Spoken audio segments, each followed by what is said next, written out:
welcome to COVID-19 Cooking. My name is Steve Gearhart, and this is the Sauerkraut Experiment. Okay, so I had to redo this video because I thought I had made a mistake the first time I made the video, and it had to do with the brine that I had to make at one point. And I thought the sauerkraut was too salty.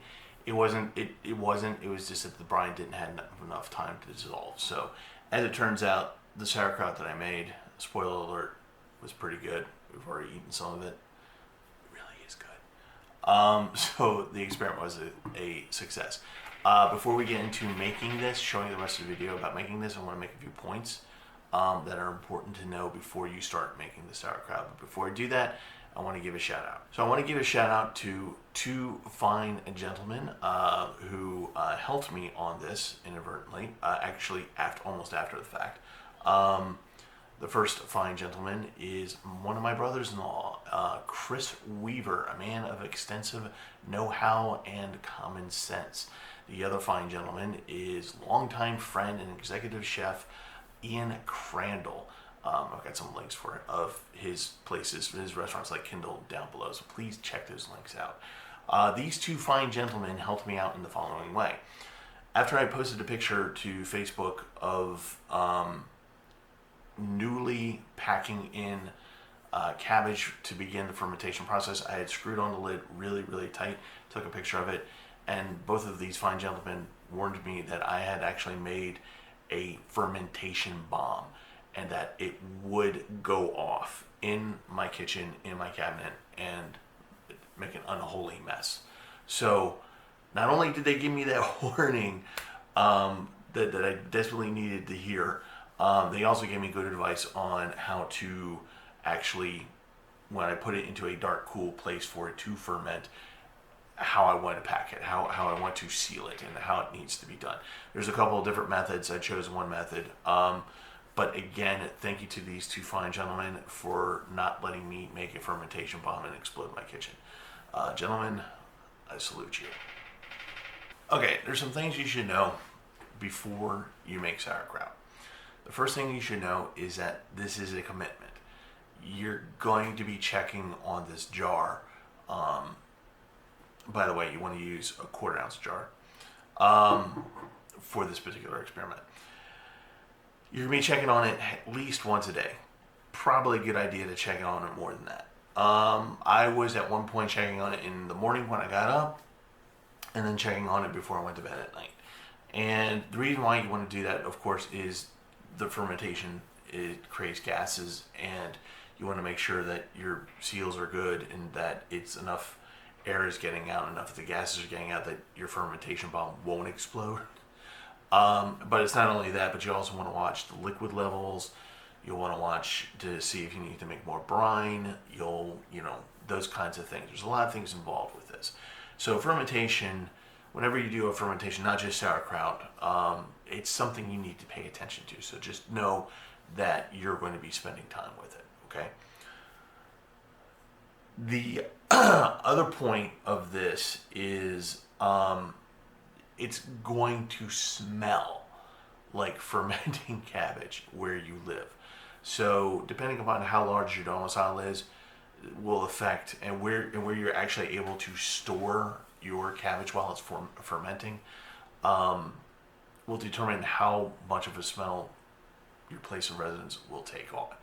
If you're like me and you live in a city and you live in a nice cozy apartment, everything is going to smell like fermenting cabbage. So get used to the smell, and hopefully you'll be okay with it. If you don't like the smell of fermenting cabbage, you might want to rethink it if you live in a small apartment.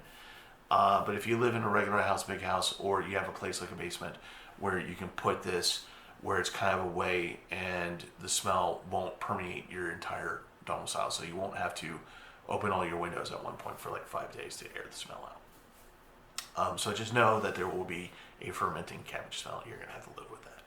Another point is the amount that I'm making for this video. I am making a quart.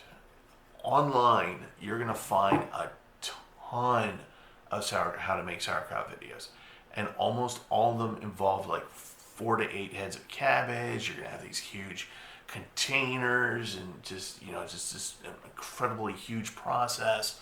And, you know, I don't have room for that. So I found a handful of recipes that dealt with this size.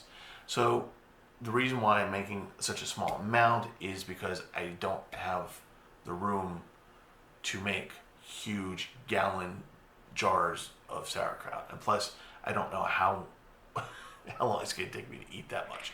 So, but just know that, believe it or not, this jar will take in, eventually, a 2.5 pound head of cabbage will fit into this jar. I kid you not. You'll see it in the video. But if you're wondering why you can't find a video for smaller amounts, there really aren't that many made out there. So, you know, small place, doing it for the first time, do a small batch. It's a lot more easier to control. Okay, so there will come a point, and I'll address this in the video later on, where you might need to make the brine. This is how I kind of screwed up the video, the first version of this video. When I did the taste test, I tasted a lot of salt, and what had happened was that the brine that I used to replenish the liquid that was inside the jar as it was fermenting, it's just a teaspoon of salt in a cup of water, dissolve it, and you pour in as needed. You just need to wait for that to diffuse through the whole jar. And I had done it the night before the last day of being able to taste this. So that's why I had a very salty experience at first. But then you go down like not even a 1/4 inch and it tastes normal. And it's actually really pretty good. Okay, so we're going to get into the video, listen to some nice music as I make the sauerkraut, follow the directions, and you should do well. This is actually really very, very good on its own. I can't wait to cook with it. I actually put it on a hot dog the other night and it tasted awesome. I did put caraway seeds. I'll show you how to do that in the video. But all in all, it is an easy process. Just understand that it is fermentation. And so there's things that you need to pay attention to. Again, it's a commitment. There's going to be a smell. If you're going to do a batch and you've done it for the first time, do a small amount. Oh, and when you get the cabbage at the store, make sure it's shiny and it feels heavy. The heavier it is means it has more water in it, and you want that because that helps with the fermentation process.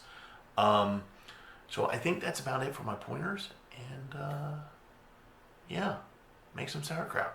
Enjoy.